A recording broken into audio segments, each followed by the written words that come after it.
हाँ sir. Police control room सूचना। शहर के सभी पेट्रोलिंग पुलिस और टोल नाकों को सूचना दी जाती है कि शहर से जुड़े सभी 5 राज्यों के एंट्री और एग्जिट पॉइंट्स पे किसी भी गाड़ी को बिना चेकिंग के न अंदर आने दिया जाए और न बाहर छोड़ा जाए।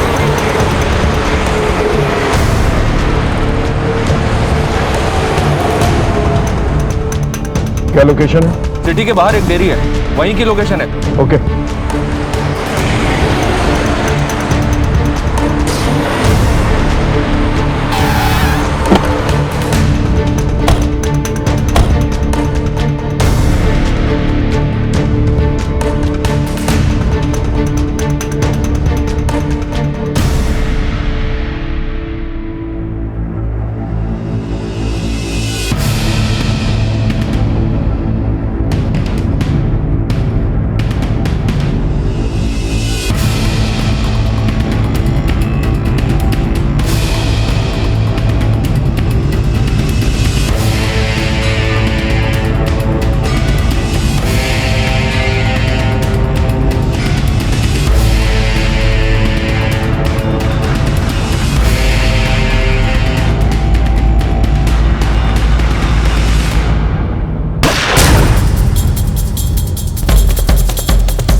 कभी नहीं पकड़ पाओगे तुम उनको, कभी नहीं।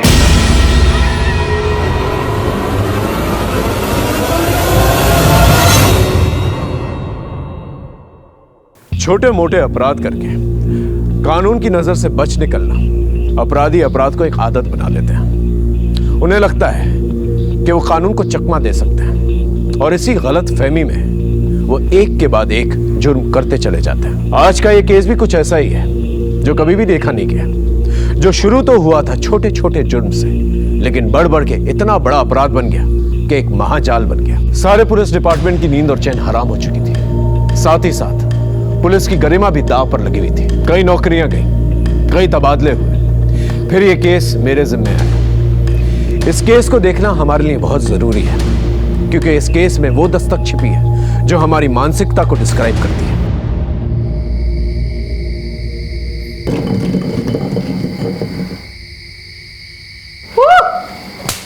चल बोल, ट्रूथ और डेयर? डेयर। सोच ले। इसमें सोचना क्या है? ठीक है, चल तेरा डेयर निकालता हूँ। आज रात तू खंडर में जाएगा। अब बोल। हाँ?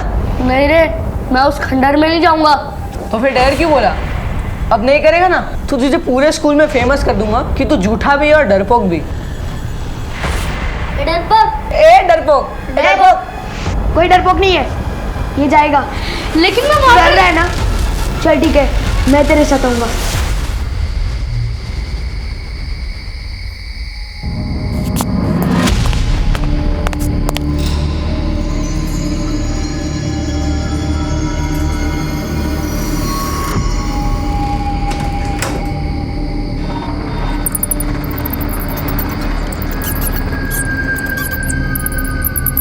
आशु, यार बहुत डर लग रहा है।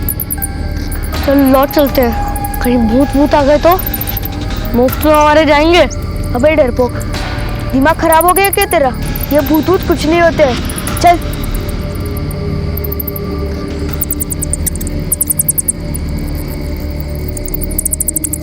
रुक।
खुश रहो। कसरत हो गई तुम्हारी? जी पिताजी, बस गायों को चारा देने ही जा रहा था। जाओ।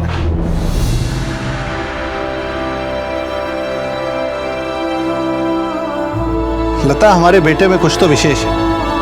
तुम देखना, एक दिन ही हमारा नाम जरूर रोशन करेगा।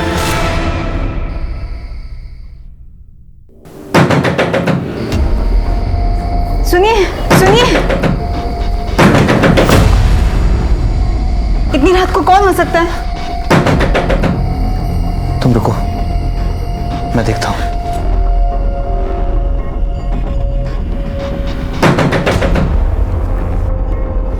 कौन है? कौन है बाहर? शब, मैं रामू, आपकी गाड़ी की चाबी देनी थी।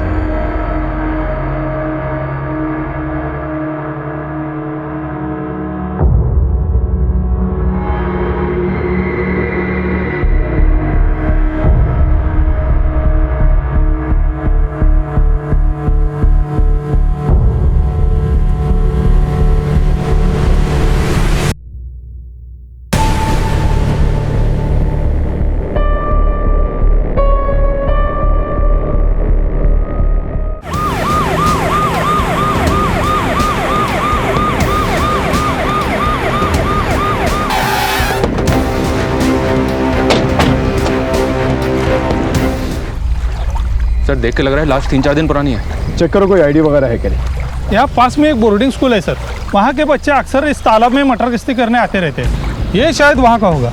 बॉडी को पोस्टमार्टम के लिए भेजा और इस बोर्डिंग स्कूल में जाके पूछताछ कर। ये बोर्डिंग स्कूल किस तरह? ये तो हमारे स्कूल का स्टूडेंट आशुतोष है। ये तो 4 दिन पहले घर जाने के लिए निकला था। क्या घर जाने के लिए निकला था? वो भी 4 दिन पहले? जी सर, दरअसल इसका एक भाई है अभिनव। ये दोनों हमारे स्कूल में ही पढ़ते हैं। पिछले हफ्ते हरिओम ने दोनों को खंडहर में पकड़ा था। कौन है उधर? ये तो हरिओम है। चल भाग, नहीं तो पकड़े जाएंगे।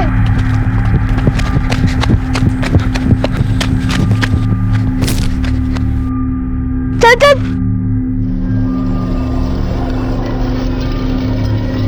इतनी रात में क्या कर रहे हो तुम दोनों? हाँ, मैडम को बोलता हूँ, चलो जल्दी। इसलिए इनके अगेंस्ट हमने इनडिसिप्लिनरी एक्शन लिया।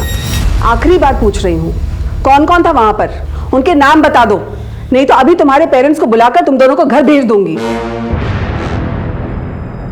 ठीक है, अब तुम्हारे पेरेंट्स को ही बताती हूँ, वही पूछेंगे तुमसे। कितना पूछा था सर, बट ना अभिनव ना आशुतोष किसी ने कुछ नहीं बताया। आखिरकार मैंने उनके फादर राकेश अग्रवाल को बुला लिया। अभिनव के पैर में चोट लगी थी तो वो आकर उसे ले गए, पर आशुतोष नहीं गया। बट आप तो कह रही थी वो घर जाने के लिए निकला था ना सर। अभिनव के जाने के बाद अगले ही दिन आशुतोष भी चला गया। दीदी के एंगेजमेंट है घर पर, मुझे घर जाना है।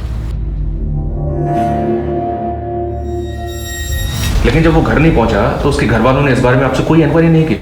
हमारे यहाँ ज्यादातर अनाथ बच्चे पढ़ते हैं और जिनका घर आसपास होता है वो वीकेंड्स में घर चले जाते हैं। अब इनका घर भी पास में ही है और एक दिन पहले ही आशुतोष के पापा अभिनव को लेकर घर चले गए बेटी के एंगेजमेंट के लिए। तो जब आशुतोष ने कहा कि दीदी के एंगेजमेंट के लिए मुझे घर जाना है तो मुझे कोई शक ही नहीं हुआ। एक भाई घर पर है और दूसरा भाई स्कूल से घर के लिए निकलता है और बीच में उसका मर्डर हो जाता है और ना ही घर वालों को कुछ पता चलता है और ना ही स्कूल वालों को। सर, मैंने उन बच्चों को बोला था खंडर पे मत जाओ, लेकिन वो मानते ही नहीं थे सर। देखिए ना क्या हादसा हो गया। अरे क्या बकवास कर रहे हो? एक सेकंड, किस खंडर के बारे में बात कर रहे हो? ठीक से बताओ। खंडर पे ना भूत वूत का चक्कर है सर। सर वहाँ पर कोई आता जाता नहीं है, मगर सर वो शहर वाले मानते नहीं ना, इसलिए देखिए ना क्या हादसा हो गया। सर सब अंधविश्वास की बातें हैं, ऐसा कुछ नहीं है। हमको लगा इसलिए हमने बता दिया। कुछ और पता है इसके बारे में? सर कुछ दिन पहले मैंने आशुतोष की जान बचाई थी, नहीं तो गांव वाले उसको मार डालते। उसको मार डालते? ये क्या कह रहा है? सर आशुतोष बहुत ही शरारती लड़का है, हमेशा स्कूल से बिना बताए गायब हो जाता था। सर अभी कुछ दिन पहले ही गांव वालों ने आशुतोष को पकड़ लिया था, बहुत ही मारा पीटा था उसे। किसने? सर गांव वालों का कहना था कि आशुतोष गांव की लड़कियों को छेड़ रहा था। वो तो सही समय पर आकर किसी ने स्कूल में बता दिया, नहीं तो उसी दिन बात बिगड़ जाती। कौन थे ये लोग जिन्होंने आशुतोष को मारा था? वो पास के कुछ गांव के लोग थे।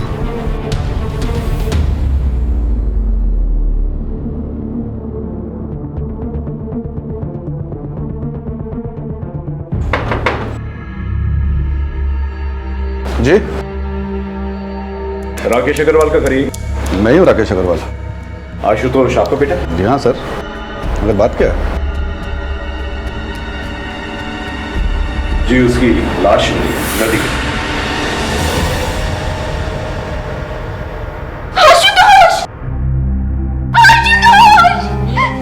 क्या हो गया?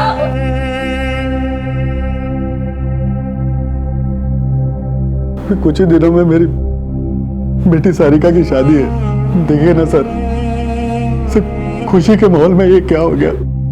हमने लाश को पोस्टमार्टम के लिए भेज दिया। हमें लगता है कि लाश 4 दिन पुरानी है। वो स्कूल से घर के लिए निकला था, लेकिन ताज्जुब की बात यह है कि 4 दिन बीत चुके हैं और आप लोग में से किसी ने भी एक बार भी उसे कांटेक्ट करने की कोशिश नहीं की। मेरे दोनों बेटों में आशुतोष ज्यादा शरारती था सर, और उसकी संगत में अभिनव भी बिगड़ रहा था। उस दिन जब कंप्लेंट आई तो मैंने स्कूल में जाकर उसे बहुत डांट लगाई सर, जिससे उससे अपनी गलती का एहसास हो और उसे लगे कि पापा नाराज हो जाएंगे, इसीलिए कॉल नहीं किया। अगर सर हमें जरा भी मालूम होता था कि ये सब हो जाएगा तो हम उसे कॉल क्यों नहीं करते सर? सर, मैंने तो उसे साथ आने के लिए कहा था, मगर वो नहीं माना। तू भी चलना, दी की एंगेजमेंट में मौज करेंगे, मौज। तो जा, मैं नहीं आ रहा, वैसे भी पापा नाराज है। अरे पापा को जो कहना था उन्होंने कह दिया, अब थोड़ी ना कुछ कहेंगे। तू जा, मैं अगले हफ्ते आऊंगा। चल ठीक है। फिर ऐसा क्या हुआ था कि उसके मना करने के बावजूद वो अगले दिन ही स्कूल से निकल गया? और कहाँ गया? नहीं आप लोगों को बताया उसने और ना ही स्कूल वालों को। बेटा तुम लोग उस दिन खंडर में क्यों गए थे? डेयर, आज रात तू खंडर में जाएगा ये प्रूफ करने कि वहां कोई भूत नहीं है। नहीं रे, मैं उस खंडर में नहीं जाऊंगा। डरपोक, कोई डरपोक नहीं है, ये जाएगा। लेकिन मैं वहां डर रहा है ना? चल ठीक है, मैं तेरे साथ आऊंगा। ये भूत भूत कुछ नहीं होता है। मैंने मना भी किया था उसे, पर लेकर गया वो मुझे, और वहां वो था।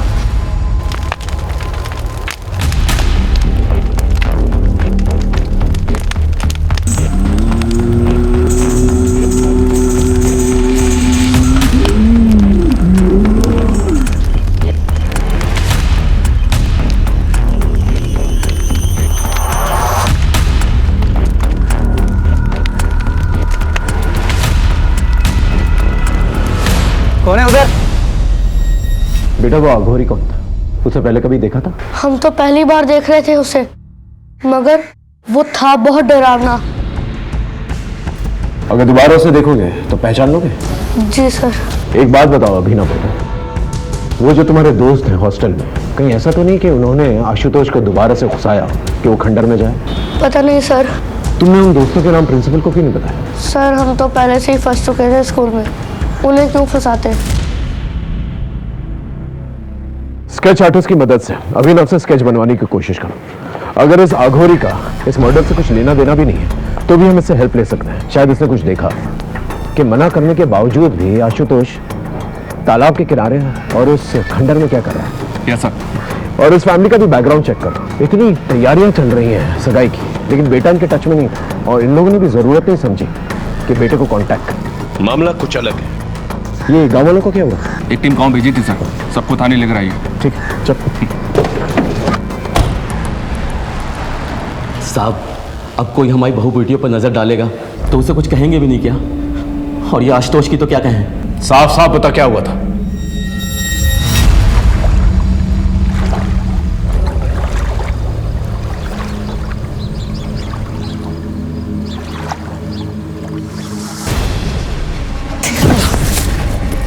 ए भाई पकड़ो इसको, भागने मत दे। गलती से आ गए थे, आगे से नहीं आएंगे। साहब, उसकी अकल तो उसी दिन ठिकाने लगा देते गांव वाले, मगर वो स्कूल वालों को पता नहीं किसने बता दिया और वो उसको बचा कर ले गए। और उसकी अकल ठिकाने लगाने के चक्कर में जब आशुतोष तुझे मिला अकेला तो हमेशा हमेशा के लिए उसे ठिकाने लगा दिया और उसकी लाश को तालाब में फेंक दिया। क्यों? 2 महीने पुरानी बात का बदला हम लोग अब क्यों लेंगे? जो कुछ होना था उसी दिन हो गया था। उसके बाद से तो वो लड़का गांव या तालाब की तरफ तो दिखाई भी नहीं दिया। लेकिन उसकी लाश तो तालाब के पास ही मिली थी। साहब मुझे इसका कुछ मालूम नहीं। सर, उस गांव वाले के बारे में पता किया, मगर उसका कोई ऐसा कोई क्रिमिनल रिकॉर्ड नहीं है। कि किसी की जान ही ले लें। ठीक है, अपनी जान जारी रखो और उसको कुछ दिनों तक यहीं पर रखो। ओके? जब भी हम किसी केस की छानबीन करते हैं तो उस केस के हर एक पन्ने को पलट कर देखते हैं, विक्टिम से जुड़े सभी लोगों की अच्छी तरह से छानबीन करते हैं, सस्पेक्ट्स के सभी एंगल्स को अच्छी तरह से टटोलते हैं। इस केस में मामला बड़ा होने के साथ साथ सेंसिटिव भी था, इसलिए हमें बहुत ही समझदारी के साथ, बहुत ही गुप्त तरीके के साथ सब कुछ करना था। हम मुजरिम को चौकन्ना नहीं करना चाहते थे। केस में मुश्किलें बहुत थी, लेकिन हमने भी ठान ली थी। पृथिव्यानि त्रीणि रत्नानि जलमन्नं सुभाषिताम मुद्धे मुद्धे। पृथिव्यातीनि रत्नानि जलमन्नमं सुभाषितं मुद्दे पाषाण खान्देषु रत्न संज्ञा विधीयते। अरे वाह, अब आप इस श्लोक का अर्थ बताइए। इस श्लोक का अर्थ है कि इस धरती पर सिर्फ 3 प्रकार के रत्न हैं, जल, भोजन और मनुष्य के विचार। बहुत अच्छे, आप ऐसे ही मेहनत करते रहो, एक दिन अपना बहुत बड़ा मुकाम हासिल करोगे।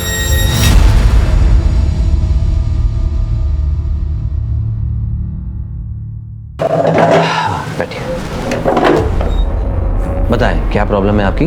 प्रॉब्लम तो मुझे कुछ भी नहीं है, तुमने जो ऑपरेशन किया था ना, उसी के बारे में कुछ बात करनी थी।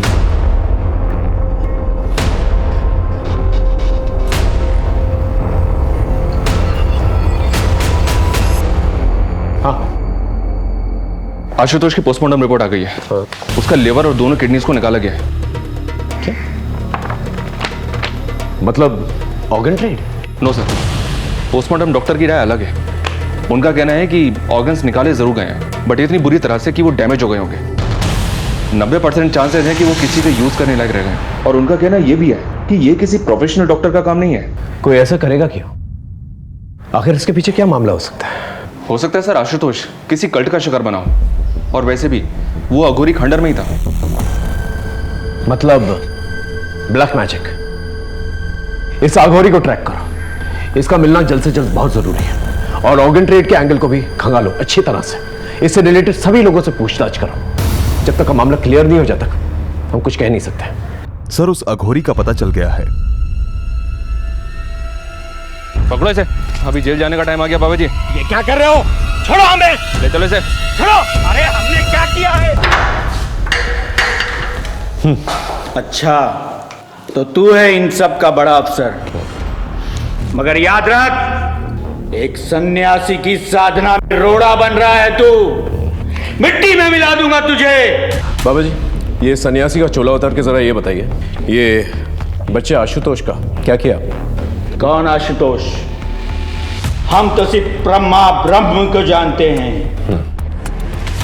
देख, हमसे मिलने आत्माओं के आने का समय हो रहा है, जाने दे हमें। क्षमा कर दूंगा तुझे तेरी इस भूल के लिए। अरे बाबा कहाँ चल दिए? चुपचाप यहाँ खड़े रहिए और हमारे सवालों के जवाब दीजिए, समझे? अरे मूर्ख, इतना दुस्साहस! राख कर दूंगा, मिट्टी में मिला दूंगा। देखो बाबा, सीधे सीधे इज्जत से पूछ रहा हूं, क्या कि उस बच्चे की लाश मिली है उस खंडर के पास जो तालाब है ना, वहां जहां पर आप कुंडली मार के बैठे हुए और उसके अंग निकाले गए? कोई मजाक नहीं चल रहा है यहां पर। सीधे सीधे से बताओ अगर कुछ देखा है तो। देखना चाहेगा? अभी दिखाता हूं मेरी शक्तियां।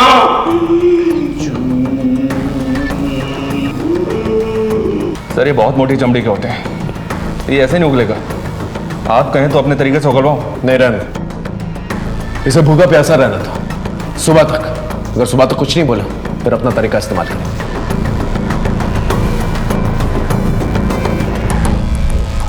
ऑर्गन ट्रेड के एंगल में कुछ मिला? नहीं सर।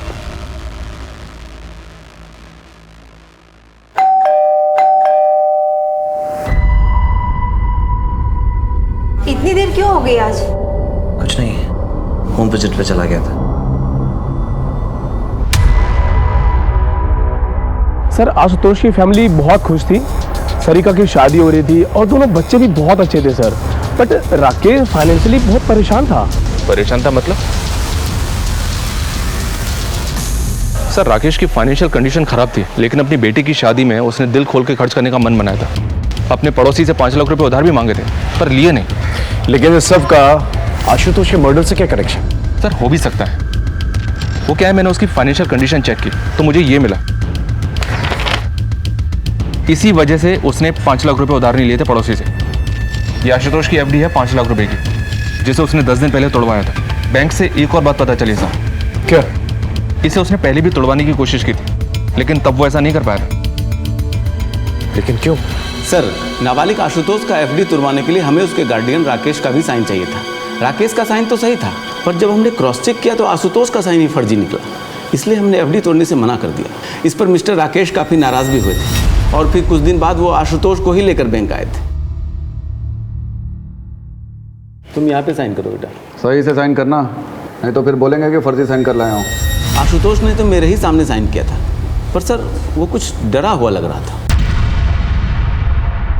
इतने पैसों की क्या जरूरत पड़ी थी कि अपने बेटे के फर्जी साइन करवाए?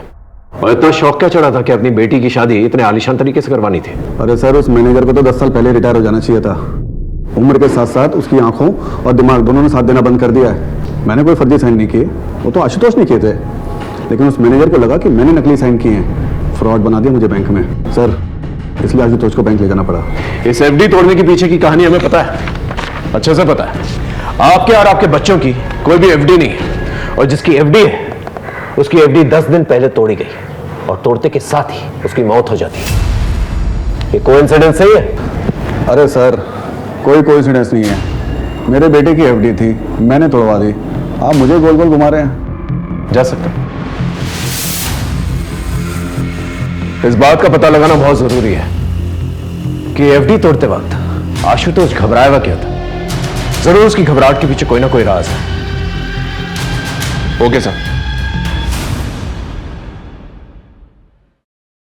क्या हुआ? क्यों बुलाया था पुलिस ने? कुछ पूछना था। पापा, कुछ पता चला आशुतोष के साथ किसने किया ऐसा? अभी नहीं। देखो बेटा, जो हो गया सो हो गया। तुम्हारी शादी को कब तक टालेंगे हम? आज भी तुम्हारे ससुराल वालों का फोन आया था। अब आगे बढ़ने का वक्त है, तुम्हारा भी और अभिनव का भी।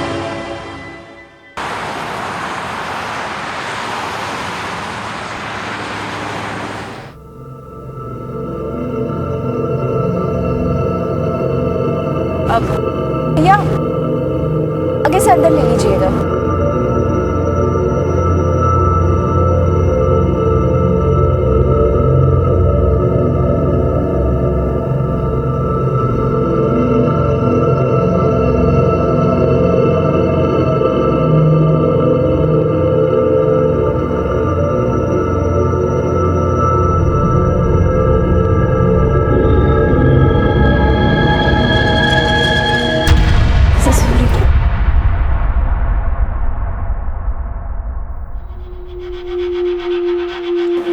एक्सक्यूज मी, क्या मैं जान सकती हूँ रोहिणी मुझे कहाँ मिलेगी? जी आप कौन? जी वो मुझे जानती है, मैं उसी से ही मिलना चाहती हूँ। सॉरी, रोहिणी यहाँ पर नहीं है, कुछ ज़रूरी काम था तो वो चली गई। बट आप अपना नाम बता दीजिए, मैं उन्हें इन्फॉर्म कर दूँगी कि आप मिलने आई थी। आप एक काम कर लीजिए ना, वो कहाँ गई है मुझे बता दीजिए, मैं वहाँ जाकर मिल लूँगी उससे। सॉरी मैम, वो हम आपको नहीं बता सकते। आप अपना मुझे नाम बता दीजिए, वो जैसे ही आएंगे हम इन्फॉर्म कर देंगे।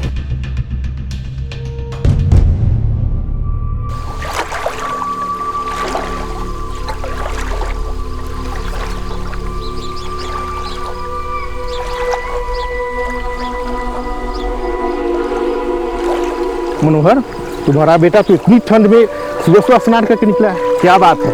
मनोहर, तुम्हारा बेटा तो बहुत तेजस्वी है। राम राम राम राम राम। अरे पापी, तुमने मेरा धर्म भ्रष्ट कर दिया, अपने उतरन का पानी सुबह सुबह मुझ पर डाल दिया। हमको माफ कर दीजिए। क्या बे नरेश, दिखता नहीं है? हम लोग इधर बैठे हुए, तू अपने कपड़े का उतरन का पानी डाल रहा है। माफ कर दीजिए काका। छोड़ो, मुझसे बात के लिए क्यों मार रहे हो? तुम इसको इतनी सी बात बोलते हो? इस पापी ने मेरा धर्म भ्रष्ट कर दिया है। घर से मैं स्नान करके निकला था, पूजा पाठ करना है मुझे, और तुम इसका पक्ष क्यों ले रहे हो? क्या तुम्हें अपने गांव की मर्यादा और परंपराओं का कोई ख्याल नहीं है? मुझे गांव की मर्यादा और परंपराओं का ख्याल है, मगर आप किसी इंसान का जाति धर्म देख के उसकी जान तो नहीं लेंगे।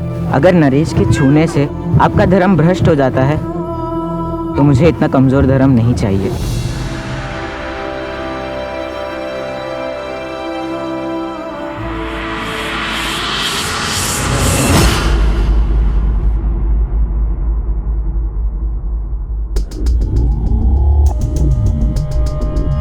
सर हमने नजर रखी हुई है, कोई हलचल नहीं है। देख गुड्डू, ऑर्गन ट्रेड का एंगल तो है इस केस में। अब तू हमें बता दे, अगर बाद में पता चला ना कि तू कुछ भी जानता है तो प्रॉब्लम हो जाएगी तेरे लिए, समझा? अरे साहब, ये धंधा मैं बहुत पहले ही छोड़ चुका साहब। अगर ऐसा कुछ भी उस लड़के के साथ हो ना साहब, ये खबर उड़ते उड़ते मेरे कानों तक जरूर आती साहब। साहब, ये बाहर का एंगल है। सर स्कूल से एक न्यूज़ आई है। किरण जी, ये वही अंकित है ना जिसने अभिनव और आशुतोष के साथ खंडर पे जाने की बेट लगाई थी? आज रात तू खंडर में जाएगा ये प्रूफ करने कि वहाँ कोई भूत नहीं है। जी सर। और अब ये अंकित भाग गया है? सर, अंकित अकेला ऐसा लड़का नहीं है जो स्कूल से भाग गया है, और भी लड़के हैं जो स्कूल से भाग गए हैं। असल में जिस माहौल में ये पैदा होते हैं, पलते हैं, उन्हें स्कूल की पढ़ाई अनुशासन जेल जैसी लगती है। मतलब? सर 60% बच्चे हमारे यहाँ अनाथ हैं, और अंकित भी अनाथ ही था। ये 3 साल पहले हमारे यहाँ किसी NGO के थ्रू आया था। ये कोइंसिडेंस नहीं हो सकता कि पहले बैट लगी, फिर आशुतोष पकड़ा गया, उसके बाद उसका मर्डर हुआ और अभी अंकित भाग गया। कोइंसिडेंस है कि नहीं ये तो नहीं पता, पर अंकित और आशुतोष एक बार पकड़े गए थे। किस लिए? किसका फोन है ये? मैडम, वो मैच आ रहा था, इसलिए मैंने अंकित से फ़ोन ले लिया। मुझे नहीं मालूम था कि इसमें ऐसी सब फिल्म्स पड़ी होगी। झूठ बोल रहे हैं मैम, वो गंदी फिल्म देखने के लिए उसने ही मुझसे ये फोन और ये फिल्म कहाँ से आई तुम दोनों के पास? पड़ा हुआ मिला था। ऐसी चीजें तुम दोनों को ही कैसे मिल जाती है, बाकी बच्चों को नहीं मिलती है? कल से हर रोज 1 महीने तक पूरे ग्राउंड के चक्कर मारोगे तुम दोनों। चलो जाओ यहाँ से। अंकित ये सब भी करता था स्कूल में? अब वो सड़क में पैदा हुआ है, गुंडे मवालियों के बीच में पला बढ़ा है, ऐसे काम नहीं करेगा तो और क्या करेगा? अगर मोबाइल स्कूल में अलाउड ही नहीं था तो जाहिर सी बात है वो स्कूल के बाहर किसी के साथ टच में था। अच्छा, आपके पास अंकित का वो मोबाइल है जो किसी ने उसे दिया था? अगर है तो प्लीज दीजिए। अंकित की सारी डिटेल्स हमें चाहिए। वो कहां से आया था और यहां पर आने से पहले वो किन लोगों के साथ रहता था?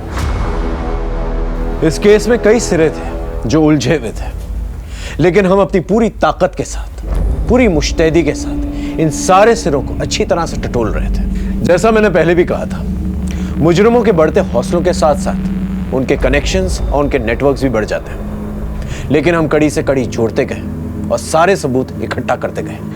हमें भी इस बात का पूरा अंदाजा था कि हमारा सामना एक बहुत ही पेशेवर और एक बहुत ही बड़े मुजरिम के साथ था।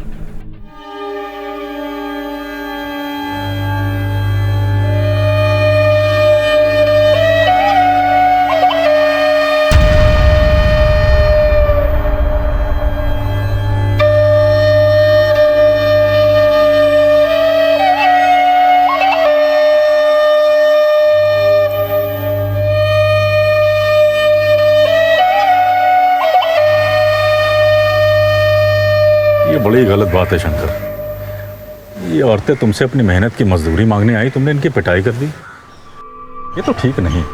चलो इनसे माफी मांग। माफी मांगे? मांग लो, इन लोग से माफी मांगे। अरे गुणानंद भैया, हमें कोई माफी आफी नहीं चाहिए।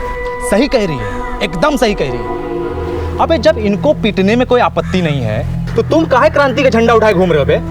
ये क्रांति की बात नहीं है शंकर, ये न्याय की बात है। देखो, आज तुम्हारे शरीर में बल है, ताकत है, तो तुम इनको मारते हो, पीटते, चुप रहते, बोलते नहीं। लेकिन ये ना भूलो कि इनके पास भी सत्य का बल है। तुम जानते हो तुम बौड़ा गए हो, तुम्हारा दिमाग खराब हो गया है, तभी तुम ऐसी बहकी बहकी बात कर रहे हो, समझे? देखो, हमको यहाँ पे तमाशा चाहिए नहीं। जितना तामा झामा है ना तुम्हारा ये सब लपेटो और निकलो यहाँ से, समझे? जैसे प्रभु की इच्छा। काका, बहुत सम्मान करते हैं हम आपका, लेकिन अब एक बात तो तय है कि जब तक शंकर इन गांव वालों से माफी नहीं मांगेंगे और इनकी मजदूरी नहीं देगा, तब खेतों में काम नहीं होगा। और हम सब भी यहीं बैठे रहेंगे काका, देखते हैं प्रभु की क्या इच्छा है ना? चलो बैठ जाओ भाइयों, बैठो, बैठ जाओ, बैठो सब अपना ही बैठो।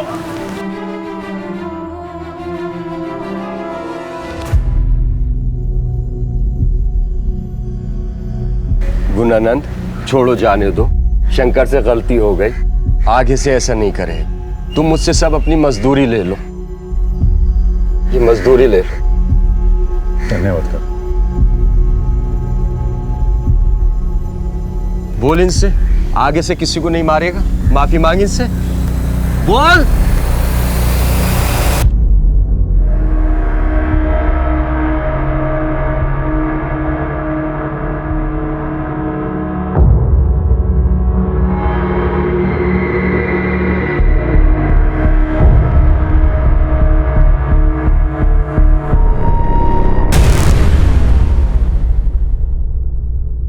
तीन बार लेना है, ध्यान रखा करो।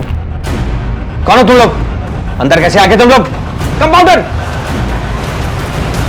ये क्या कर रहे हो तुम?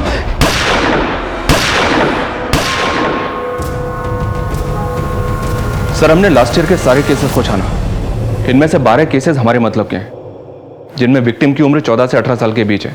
7 लड़के और 5 लड़कियां। 7 लड़कों में से 5 लड़कों के ऑर्गन निकाले गए हैं, जबकि सभी लड़कियों के रेप किए गए। 2 लड़कियां तो ऐसी हैं सर जिनके ऑर्गन्स भी गायब थे।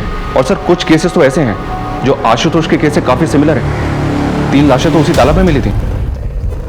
और सर ये ऑर्गन वाली बॉडी, ये बिल्कुल आशुतोष की बॉडी की तरह ऑपरेट की गई है। ऑर्गन्स को निकालने का तरीका इतना ब्रूटल था कि चांसेस कम है कि ऑर्गन को बॉडी से निकालने के बाद उनका कुछ यूज हो पाया। ब्लैक मैजिक का कोई कनेक्शन? सर कुछ बॉडीज पर मार्किंग मिली थी, ऑलमोस्ट आधी बॉडीज को दागा गया था, लेकिन 2 लाशें ऐसी थी जिन पर कोई मार्किंग नहीं थी। लेकिन एक बात है सर, ऑर्गन को बॉडी से निकाला तो गया है, जैसे कि आशुतोष की बॉडी से निकाला गया था।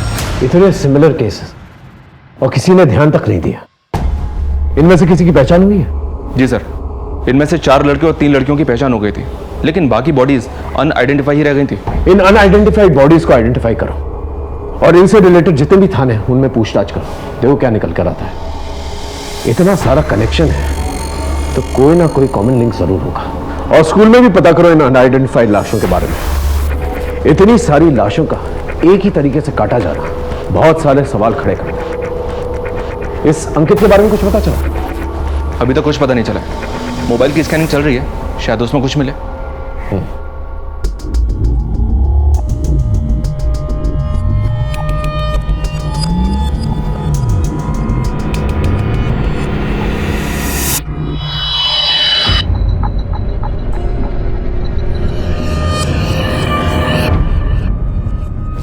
सर, आप लड़कों के बारे में क्रॉस चेक कर रहे थे, वो तो ठीक है, पर ये लड़कियां, हमारा बॉयज स्कूल है। पॉसिबल है कि आसपास की लड़कियां हों जिन्हें आपने कभी देखा हो या आपके स्कूल में उन्हें कोई जानता हो, कोई गर्लफ्रेंड या कोई फ्रेंडशिप वगैरह। सर, हमारे यहाँ के स्टूडेंट तो बाहर ही नहीं जाते हैं, तो ये लड़कियों वाला एंगल तो निकलता ही नहीं है। मैडम, जिस ट्रस्ट का स्कूल है उनके गर्ल्स स्कूल भी तो हैं, हो सकता है वहाँ की कोई लड़की हो। होगी सर, पर मैं इनमें से किसी को नहीं जानती हूँ। आप ट्रस्ट का एड्रेस लीजिए और वहीं जाकर पता कर लीजिए। सर, आप इस तरह से अपनी इन्वेस्टिगेशन में बार बार स्कूल को लेकर आ रहे हैं, स्कूल की रेपुटेशन पे असर पड़ रहा है।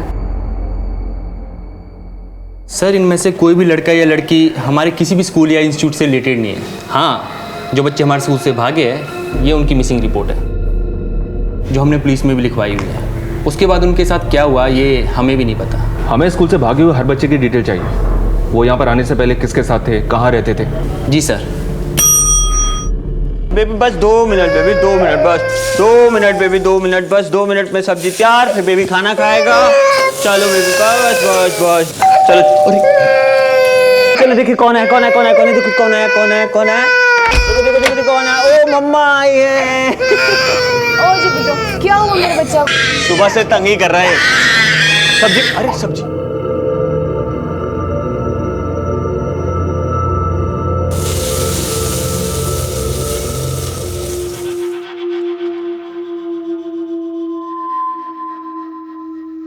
गौतम, तुम्हें मेरी वजह से क्या क्या सहना पड़ रहा है?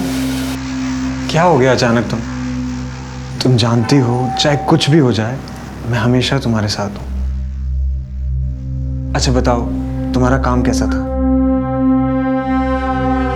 ठीक ही था, पर हुआ नहीं। अगर हमें इस बार का चुनाव जीतना है ना, तो कुछ अलग करना पड़ेगा। हम अपने क्रेडिट पर चुनाव नहीं जीत सकते। वो गुणानंद है ना, वो जनता का मसीहा बन बैठा है। अच्छा, अभी जागे हैं आप। सरकार, ये जो बुद्धि आपको आई है ना, बहुत देर से आई है, समझे? क्या लूट मचाए हो पिछले 5 साल तक। और जिस टाइम पे आप लूट मचा रहे थे ना, वो गुणानंद जनता के बीच में जाके उनके लिए काम कर रहा था, इसीलिए मसीहा बना है। हमारी एक बात ना आप कान खोल के सुन लीजिए, आपके इस नेतागिरी में ना बहुत सारा पैसा लगाए हम, अब हम नुकसान नहीं उठा सकते। तो ये गुणानंद का हिसाब किताब कीजिए, समझ रहे? काहे कि हमारा पैसा ना मेहनत का पैसा है, ब्याज सहित असूले में। वक्त के साथ साथ ये केस भी बड़ा और संगीन होता चला जा रहा था। नए नए खौफनाक और खतरनाक मामले रोशनी में आ रहे थे, क्योंकि लोगों में डर का माहौल बना हुआ था, इसलिए कोई भी खुलकर सामने नहीं आना चाहता था। लेकिन कोई ना कोई कहीं ना कहीं पहल जरूर करता है। इस केस में अपराध के खिलाफ मोर्चा खोलने वालों की, आवाज उठाने वालों की जितनी सराहना की जाए उतनी कम है, क्योंकि इसी के जरिए इस अपराध का महाजाल हम काट सकते थे। सलाम साहब, बोल। एक खबर लाया हूँ आशुतोष के बाप के बारे में। क्या खबर? सर आजकल कुछ ज़्यादा ही भगवान को मानने लगे। तो इसमें खबर जैसा क्या है? आप ही तो जादू टोने का एंगल ढूंढ रहे थे ना, इसलिए सोचा बता दूँ। आप तो जानते हो छोटी मोटी बात के लिए आपको डिस्टर्ब नहीं करता। तो बड़ी बात बताना। आशुतोष और उसके बाप के रिश्ते के बारे में। सर एहतियात के तौर पर आदमियों को जब डिटेल्स निकालने के लिए कहा था, तब इस फैमिली के बारे में ये बात पता चली, जिसे बहुत ही खूबसूरती से इन लोगों ने छिपा के रखा हुआ। आजकल बहुत पूजा पाठ करवा रहे हैं। हाँ, तो इसमें गलत क्या है? घर की शांति के लिए करवा रहे हैं। लेकिन हमें तो पता चला है कि ये सब कुछ आजकल में शुरू किया आपने। अचानक से इस तब्दीली की वजह जान सकता हूँ? मेरा बेटा मरा है। आपका नहीं, आपके बड़े भाई का। आशुतोष आपका बेटा नहीं था, ये बात आपने हमसे छुपाई। वो मेरे बड़े भाई का बेटा था, लेकिन मेरे बेटे जैसा ही था। बड़े भाई की मौत के वक्त वो 2 साल का था, तब से पाला है उसे। तो छुपाने जैसा क्या है? छुपाने वाली बात है पैसा। आपने अपनी बेटी सारिका की शादी के लिए आशुतोष की एफडी तोड़ी, और एफडी तोड़ने के तुरंत बाद ही उसकी मौत हो जाती है। क्यों? जी क्या कह रहे हैं सर आप? 5 लाख रुपए के लिए मैं ये सब करूंगा? मैंने कब कहा कि 5 लाख रुपए के लिए आप करेंगे सब? पेपर्स है ना? ये पेपर्स हमने तहसील से मंगाए। ये आपके बड़े भाई की प्रॉपर्टीज के पेपर है, और इसके मुताबिक उनकी मौत के बाद तुरंत ही उनके बेटे के नाम पे हो जाती है सारी प्रॉपर्टीज होते हैं, और उसकी मौत के बाद ये सब कुछ आपके नाम पे हो जाता है। अब इतना सब कुछ के लिए आप ये सब तो करिए। खुद से कातिल ढूंढा नहीं जा रहा और हमारे ऊपर आरोप लगा रहे हैं। अगर आपके पास कोई सवाल है तो पूछिए, वरना मुझे और भी काम है।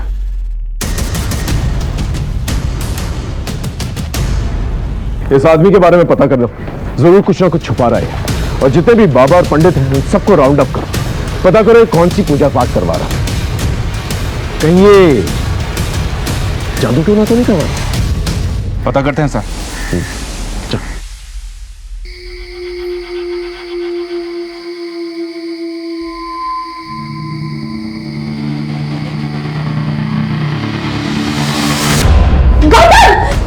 सॉरी सॉरी सॉरी सॉरी, गलती से बटन दब गया था।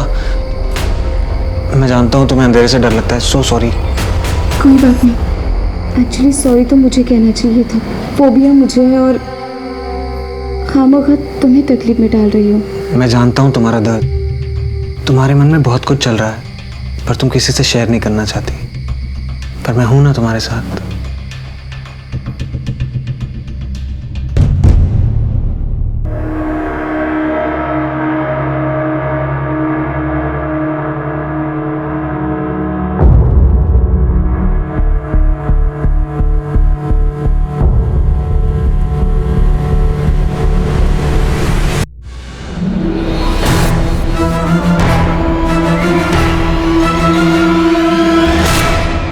Thank you very much, sir. Have a great day.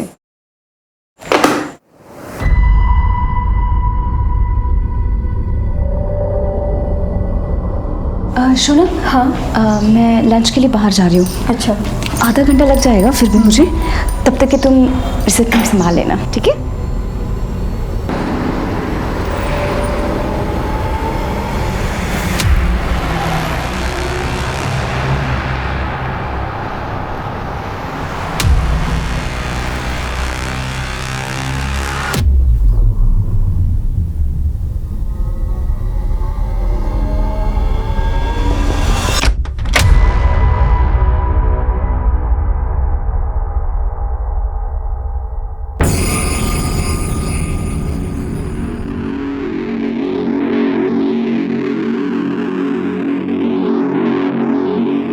कुछ मिला?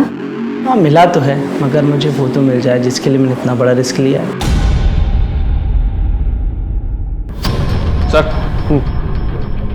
सर टोटल मिली 12 लाशों में से 5 लाशों की पहचान नहीं हो पाई है, लेकिन जिन 7 लाशों की पहचान उनके घर वालों ने की थी उन सबको बुलाकर हमने उनका बैकग्राउंड चेक किया तो सबके अंदर एक कॉमन लिंक निकलकर सामने आया है। क्या है कॉमन लिंक?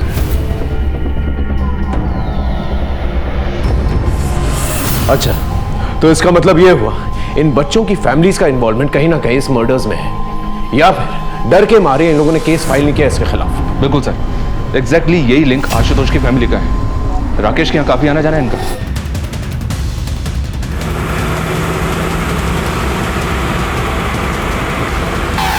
वहां जाके चेक करो, देखो क्या मिलता है। बस प्रशांत अंदर देखो, वहां जाओ। Yes sir. हाँ क्या हो रहा है इंस्पेक्टर? आप लोग ऐसे कैसे प्रीमाइस के अंदर घुस आए? देखिए मैम, हमें प्लीज अपना काम करने दीजिए, आपको जल्दी पता चल जाएगा। Okay sir. हाँ बच्चा, कुछ पता चला? अंदर कुछ भी सस्पिशियस नहीं मिला। छोटे छोटे बच्चे यहाँ आते हैं, आप लोग की इस तरह की गैर जिम्मेदार हरकत की वजह से देखिए कितना डरे हुए हैं वो। इस तरह आप लोग अंदर घुस आए, वो भी बिना वारंट के। I will complain it to your seniors.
Rohini,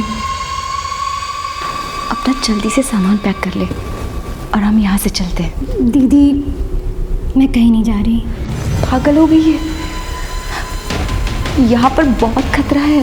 अगर किसी ने हम दोनों को साथ में देख लिया ना, बहुत बड़ी प्रॉब्लम में फंस जाएंगे हम लोग।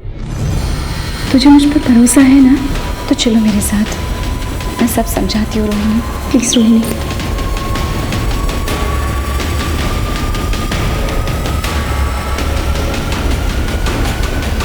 चलो रोहिणी। रुक क्यों गई? चलो। तुम्हें क्या लगता है दीदी, मैं तुम्हारे झांसे में आ जाऊंगी? मुझे तो पहले से ही पता था कि तुम मुझसे जलती हो, और अभी तो मुझसे जलने के और भी वजह है ना तुम्हारे पास। ये पैसा, ये पावर है ना? रोहिणी ऐसी बात नहीं है बेटा, यहाँ पर कुछ भी सही नहीं है, इसलिए कह रही हूँ। चलो।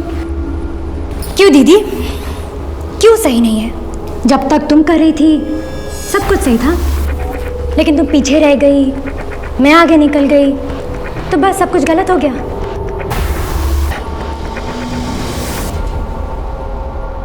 दीदी बचाओ, कोई है वहां पर? कोई नहीं। बचाओ मुझे, चुप हो जाओ। कोई है वहां पर? बचाओ मुझे। कोई आ गया, कोई है, बचाओ मुझे। कोई नहीं, चुप हो जाओ।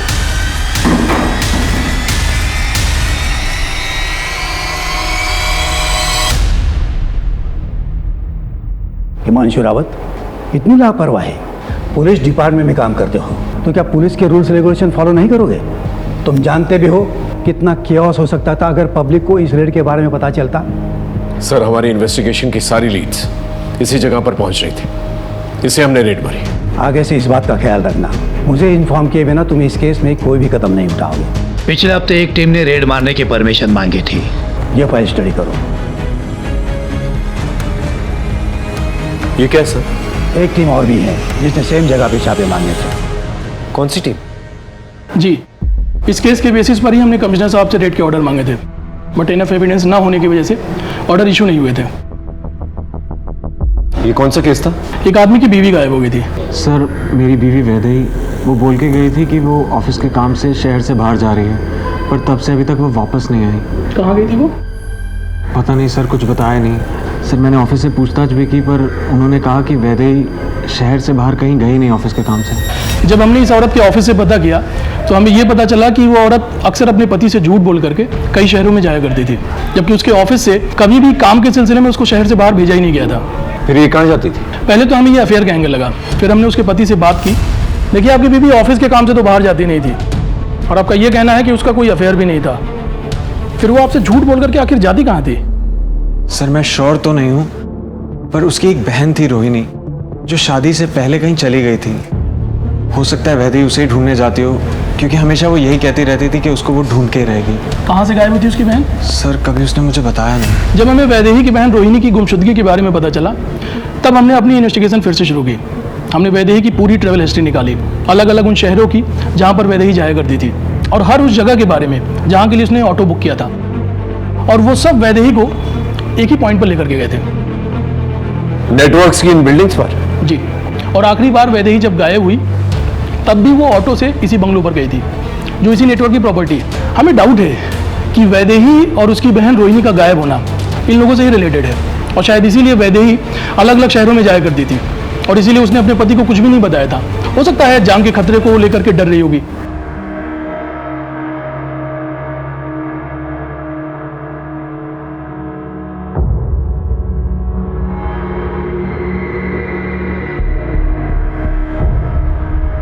बाबा की जय हो। बाबा की जय हो। बाबा की जय हो। सर ये वही लोकेशन है जहाँ पर वैदेही मिली, और ये वही लोकेशन है जहाँ पर हमने पहले टारगेट किया था, और इन सब का कनेक्शन वो नेटवर्क है। सर ये सारे विक्टिम्स जो हैं इनके पावर की वजह से डरे हुए हैं। अगर आप हमें परमिशन दे देंगे तो ये सारे विक्टिम्स सामने आएंगे, सैकड़ों की संख्या में सामने आएंगे। हाइपोथेटिकल बातें मत करो हिमांशु।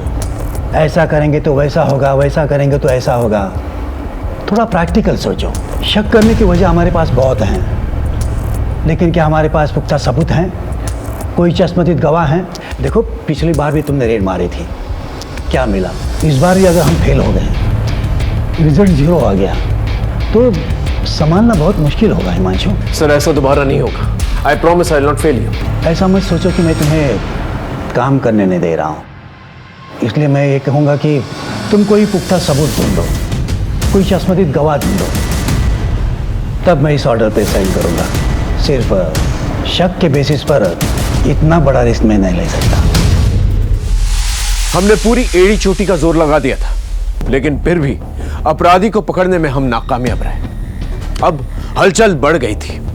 अब अपराधी की नजर पुलिस की हर एक मूवमेंट पे थी, क्योंकि केस सेंसिटिव और बड़ा था। कमिश्नर साहब की इंस्ट्रक्शंस और उनकी फिक्र वाजिब थी। हम कोई गलती नहीं कर सकते थे और ना ही खुलेआम हाथ डाल सकते थे। ऐसे में हमने ठोस और पुख्ता सबूत जमा करने शुरू किए। एक कहावत तो आपने सुनी ही होगी, पाप का घड़ा एक ना एक दिन जरूर भरता है। शायद वक्त आ गया था कि इस गुनहगार की किताब के पन्नों में कानून की सजा के पन्ने अब लिखे जाएं। ये आपने लिखवाई थी? जी सर, मेरे पति ऋतुराज की हत्या इन्हीं लोगों ने करवाई है, क्योंकि उन्होंने इन लोगों के लिए काम करने से मना कर दिया था। वो लोग इतने बड़े हैं कि पुलिस कुछ नहीं कर पाई। न शूटर मिला, न इंसाफ हुआ।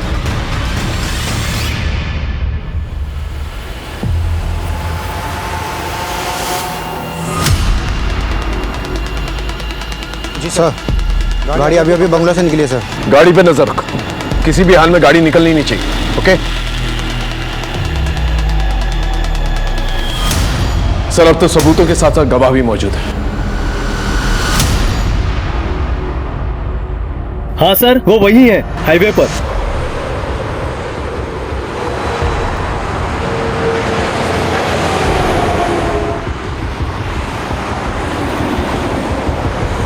सर वो रही गाड़ी, पीछा करो उसका और कंट्रोल रूम में इन्फॉर्म करो। सभी जगह नाकाबंदी करवाओ, ये गाड़ी निकलनी नहीं चाहिए।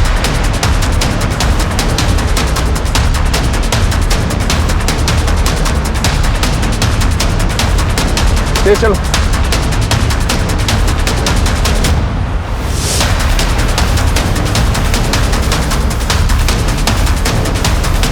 उस तरफ से लेके चलो, ओवरटेक करो।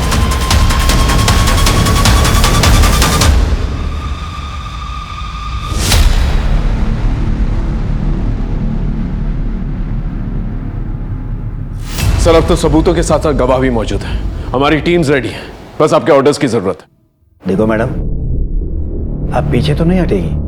नहीं सर, उस आदमी को मैं सलाखों के पीछे देखना चाहती हूँ और उसके लिए मैं कुछ भी करूंगी।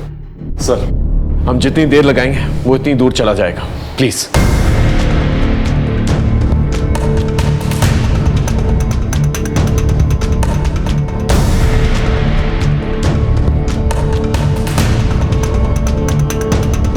Thank you sir. देखो हिमांशु, अगर ये ऑपरेशन फेल हुआ तो हमारे डिपार्टमेंट की इज्जत मिट्टी में मिल जाएगी। Don't worry sir, I will gate.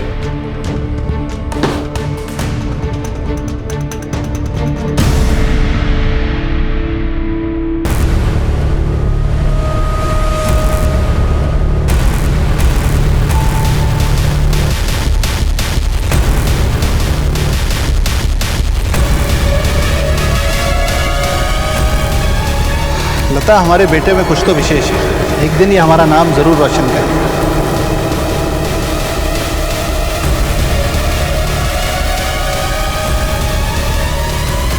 अगर नरेश के छूने से आपका धर्म भ्रष्ट हो जाता है तो मुझे इतना कमजोर धर्म नहीं चाहिए।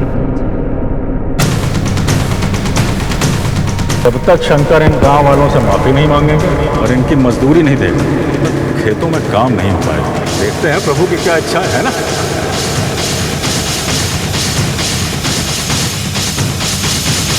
ब्रेकिंग न्यूज, अभी तक की सबसे बड़ी खबर ये है कि गुणानंद स्वामी को पुलिस ने राज्य के हाईवे से गिरफ्तार कर लिया है। गुणानंद की गिरफ्तारी के बाद उनके भक्तों में काफी आक्रोश देखा जा रहा है। कई जगहों पर तोड़फोड़ और आगजनी की वारदातें भी हुई हैं। छोड़ेंगे नहीं, आग लगा देंगे घर को।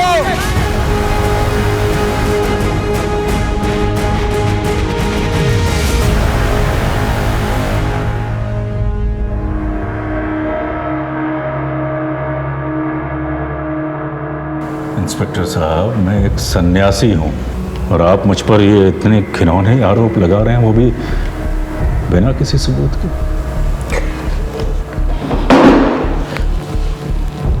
हमारे पास तेरे खिलाफ सबूत भी है और चश्मदीद गवाह भी है। कितने बड़े अफसर हैं आप, फिर ऐसी नादानों जैसी बातें क्यों कर रहे हैं? किसी ने कुछ ऊट पटांग कह दिया और आप हमको यहाँ इस कारावास में ले आए कैद करके। जो प्रभु की इच्छा, हमें आपसे कोई शिकायत नहीं। भय है कि आप हमारी बात मान नहीं रहे, लेकिन हमारे जो भक्त हैं बाहर, यदि उन्हें ये पता चल गया कि आपने मुझको यहाँ यूं कैद करके रखा है तो यकीन जानिए अनर्थ हो जाएगा। धमकी दे रहा है, दंगे करवाएगा, फसाद करवाएगा। अरे मैं कैसे फसाद करवाऊंगा? मैं तो यहाँ आप लोगों की कैद में हूं ना, कारावास में।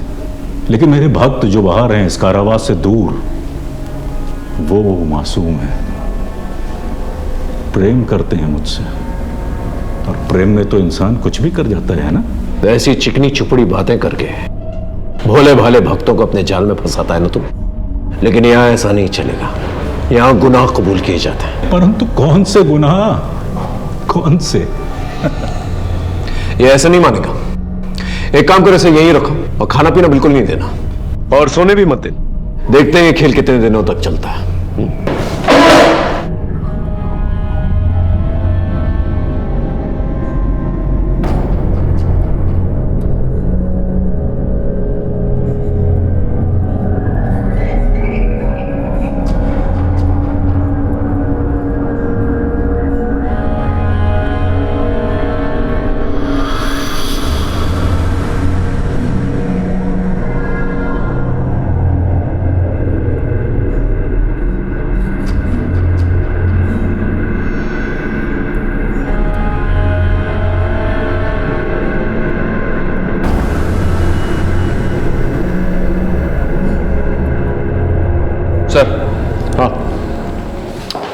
आपका फॉर्मूला काम कर गया, बोलने को तैयार हो गया है।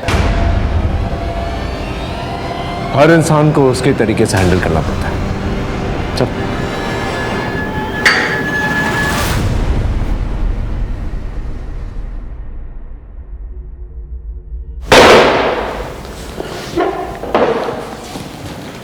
चल, अब बोल।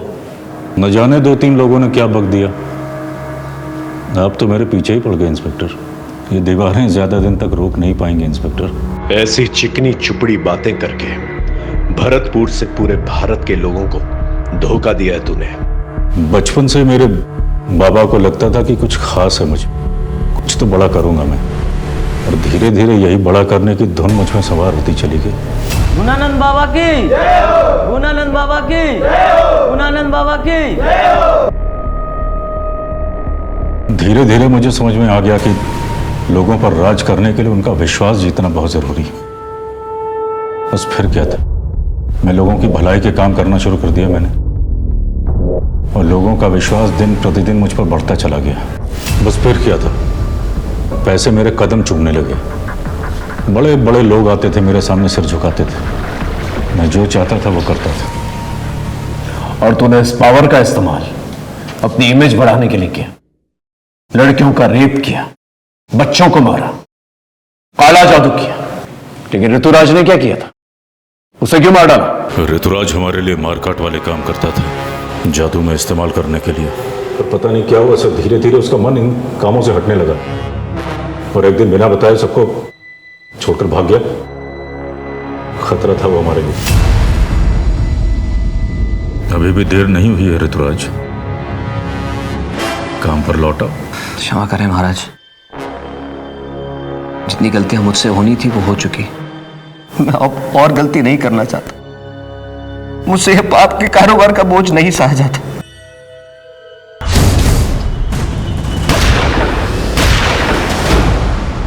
वैदेही कहाँ है? आशुतोष के माता पिता की तरह वैदेही और रोहिणी के माता पिता भी हमारे भक्त थे, और उन्हें परम ज्ञान देने के लिए हमें सौंप गए थे। सौंप गए थे और तूने उनका शोषण किया।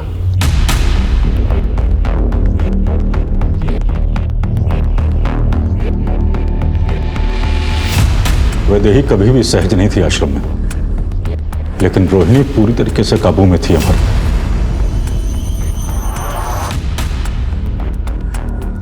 6 साल दोनों आश्रम में रहे, परंतु उनके माता पिता की मौत के पश्चात वैदेही आश्रम से भागने में सफल हो गई। लेकिन वैदेही रोहिणी को आश्रम से निकालने के लिए लगातार प्रयास कर रही थी, और एक दिन वो रोहिणी तक पहुंच भी गई, लेकिन रोहिणी ने उसके साथ जाने से इनकार कर दिया। रोहिणी चुप हो जा। पहले तो मैंने वैदेही को छोड़ दिया था, परंतु अब वो वापस आई। मैंने सोचा अगर इस बार उसे छोड़ देता तो वो पुलिस को अपने साथ ला सकती थी, इसलिए पहले तो मैंने वैदेही को छोड़ दिया था, परंतु अब वो वापस आई। मैंने सोचा अगर इस बार उसे छोड़ देता तो वो पुलिस को अपने साथ ला सकती थी, इसलिए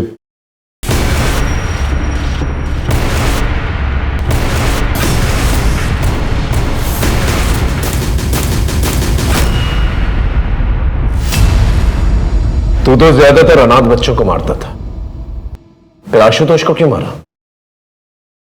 वो तो तेरे स्कूल में पढ़ता था, ऊपर से गरीब भी था। उसका बाप मेरा भक्त था, और वो गरीब नहीं था। बाद में मुझे पता चला कि उसके बाप के पास पैसे भी थे और जमीन भी, और वो दोनों मुझे चाहिए थे। इसलिए मौका मिलते ही मैंने उसके बाप को अपने झांसे में ले लिया। दोनों लड़कों ने अघोरी की बुलाई हुई आत्माओं को भगा दिया है महाराज। अघोरी की तपस्या भंग होने की वजह से आत्माएं इनके बेटों पर हावी हो गई हैं। कुछ कीजिए महाराज, कुछ कीजिए। देखो, तुम्हारे दोनों बेटों ने गलती तो की है, जिस वजह से आज उन दोनों की जान खतरे में। हम ज्यादा से ज्यादा किसी एक बेटे की जान बचा सकते हैं।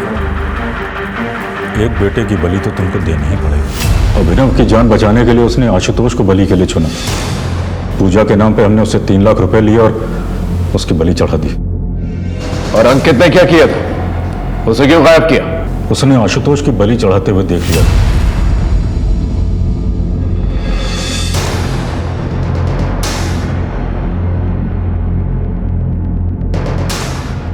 ना जाने तूने कितनी जमीनों का गबन किया है, कितने घरों को बर्बाद किया है, कितने भोले भाले मासूम लोगों को हमेशा हमेशा के लिए मिटा दिया है, अपना साम्राज्य फैलाने के लिए कितने लोगों को बलि का बकरा बनाया, और ना जाने कितनी लाशों पर चल के तो यहां तक पहुंचा है। लेकिन अब नहीं।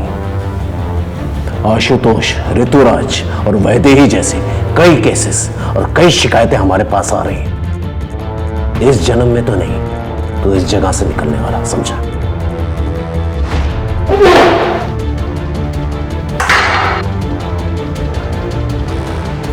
आज दुनिया के हर एक कोने में ऐसे बाबा हैं जो आध्यात्मिक होने के साथ साथ बड़े बड़े और अच्छे अच्छे काम करते हैं, और लोग भी आंख बंद करके उन पर विश्वास करते हैं। एक बात हम आप सबको बता देना चाहते हैं, आप आस्था जरूर पालें, लेकिन मर्यादा का भी पालन करें। और बाबाओं को आगाह करते हैं कि आस्था के नाम पर अगर वो लोगों के साथ विश्वासघात करेंगे, अपराध करेंगे, तो उसका अंजाम सीधा जेल होगा। आज भारत के हर एक कोने में कई ऐसे नामचीन बाबा हैं जो जेलों में बंद हैं, जिन्होंने आस्था के नाम पर लोगों को ठगा है। जिस तरह से गुरुनानक ने अपने करियर की शुरुआत की थी, अगर उसी सोच को लेकर वो आगे चलता तो शायद वो आज इस अपराध का महाजाल का रचयिता नहीं बनता। हम इन बाबाओं को ताकतवर बनाते हैं, और इस ताकत और भरोसे का ये लोग नाजायज फायदा उठाते हैं। और फिर ना ही सिर्फ ये लोग अपना नाम खराब करते हैं, बल्कि अपना अंजाम भी खराब करते हैं। हर दस्तक को पहचाने, और याद रखिए, धर्म के खिलाफ काम करने वाला कभी धार्मिक नहीं हो सकता। इसी के साथ मैं आपसे विदा लेता हूं, फिर मिलेंगे एक नए केस के साथ। तब तक देखते रहिए क्राइम पेट्रोल दस्तक, क्योंकि मकसद बताना नहीं, बचाना है। जय हिंद।